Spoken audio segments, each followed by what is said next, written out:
আগে কিন্তু ফুটবল এক নম্বর স্পোর্টস ছিল।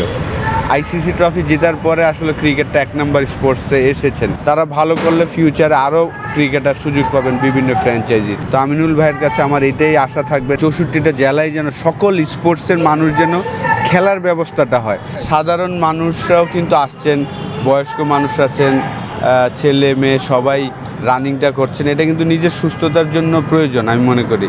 তো আমি আশা করব যে এই ধরনের প্রোগ্রাম যত বেশি হবে সবাইকে আর কি ইন্সপায়ার করবে যে না, আমরা সুস্থ থাকার জন্য এই কাজগুলো করবো। Just fun.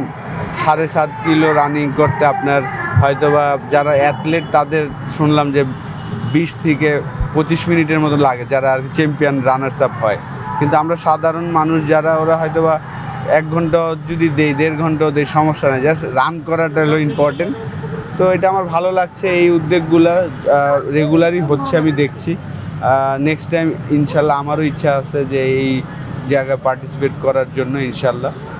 আর সবাই সুস্থতা কামনা করছি। আমাদের জন্য খুব ইম্পর্টেন্ট একটা সিরিজ আমি মনে করি, বিশেষ করে ওয়ানডে সিরিজটা, যেহেতু আমরা এখন 10 থেকে 9 উঠেছি পাকিস্তানের সাথে সিরিজ জেতার পরে। এই সিরিজটাও খুব ইম্পর্টেন্ট, আমাদের হোম সিরিজগুলো সবগুলো ইম্পর্টেন্ট। আমি বিশ্বাস করি যে আমরা যেভাবে ক্রিকেট খেলছি রিসেন্টলি, আমরা যদি আমাদের বেস্ট ক্রিকেট খেলি, অবশ্যই প্রত্যেকটা টিমের সাথেই ম্যাচ জেতা সম্ভব, সিরিজ জেতা সম্ভব। রিশাদ তো আর আমার সফলতা না, কিন্তু আলহামদুলিল্লাহ আমি বাংলাদেশ টিমে ঢোকার পরে আমাদের ব্যাটসম্যানরা খুব ভালো ক্রিকেট খেলছেন। পুরো ক্রেডিট আসলে তাদের। আমি ওই ভালো সময় ইনক্লুড হয়েছি। ভালো লাগছে। আমাদের টেস্ট টিমটা তো খুবই এক্সপিরিয়েন্স একটা দল।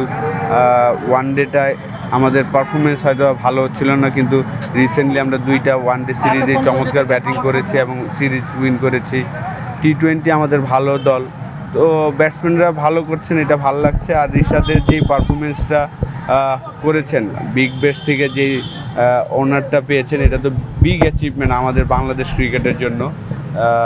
এবং রিশাদের জন্য আমি মনে করি যে ফিউচারে তাকে আরও ভালো করার জন্য এই ধরনের অ্যাচিভমেন্টগুলো তো তাকে ভালো কিছু করার জন্য আরও উৎসাহ যোগাবে, এটা আমি আশা করছি। আর পিএসএলে এই প্রথম আপনি যদি দেখেন যে বাংলাদেশে এতগুলা প্লেয়ার ফ্র্যাঞ্চাইজি টুর্নামেন্টে খেলছেন, এটা একটা বড় অ্যাচিভমেন্ট আমি বলবো আমাদের বাংলাদেশ ক্রিকেটের জন্য।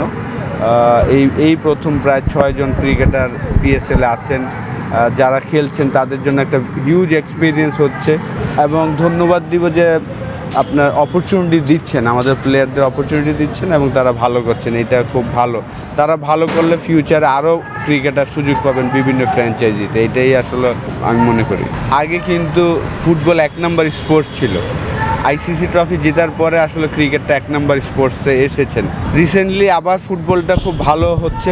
অনূর্ধ্ব 20 দলকে কংগ্রেচুলেশন জানাচ্ছি যে তারা অসাধারণ রেজাল্ট করেছেন। ঈদের দিন মনে হয় তারা গিয়েছিলেন, ঈদ স্যাক্রিফাইস করে কিন্তু বাংলাদেশের হয়ে খেলতে গিয়েছেন। এটা একটা, আমরাও যখন খেলতাম আমাদের লাইফেও কিন্তু এরকম প্রায় 14-15টা ঈদ আমরা দেশের বাইরে করেছিলাম খেলার কারণে। তো তাদের বড় একটা উপহার আমাদের বাংলাদেশ মানুষকে দিল, প্রায় 18 কোটি মানুষকে দিল, যে কালকে ইন্ডিয়ার সাথে জেতার পরে। আমি আশা করব যে ফুটবলটাও যেন যে জনপ্রিয়তা ছিল 97-এর সময়, ওই সময়টাতে ওই জায়গাটা নিয়ে আসবেন। প্রত্যেকটা ফেডারেশনেরই আসলে অনেক কাজ করার জায়গা আছে আমি মনে করি। রেগুলার যেন ফুটবল খেলতে পারে, 12 মাসই যেন খেলতে পারে। ক্রিকেটও যেমন 12 মাস খেলার অ্যারেঞ্জমেন্ট করতে হবে। 64টা জেলায় যেন সকল স্পোর্টসগুলো হয়।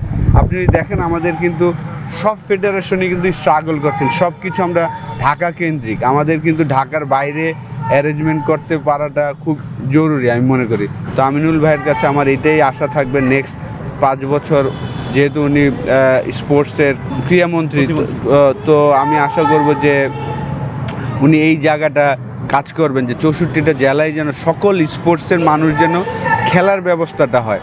সেটা হতে পারে ইনডোর, সেটা হতে পারে আউটডোর। তো এই জিনিসটা যখন হবে তখন আমাদের সকল স্পোর্টস কিন্তু আমরা যেই জায়গায় দেখতে চাই সেই জায়গাটা যাওয়া সম্ভব। রেজাল্টের পরে একটা বড় একটা পুরস্কার আসলে সবাই চায়, তো যখন ওইটা আসে না তখন তো অবশ্যই খারাপ লাগে। তো আমি আশা করব যে যারাই এই প্রোগ্রামগুলো করেন ওনারা যেন আরও আর কি সম্মানটা যেন আরো বেশি বেশি দেয়, এটাই আমি আশা করব। দেশে দেশে সবার সাথে দ্য নিউজ।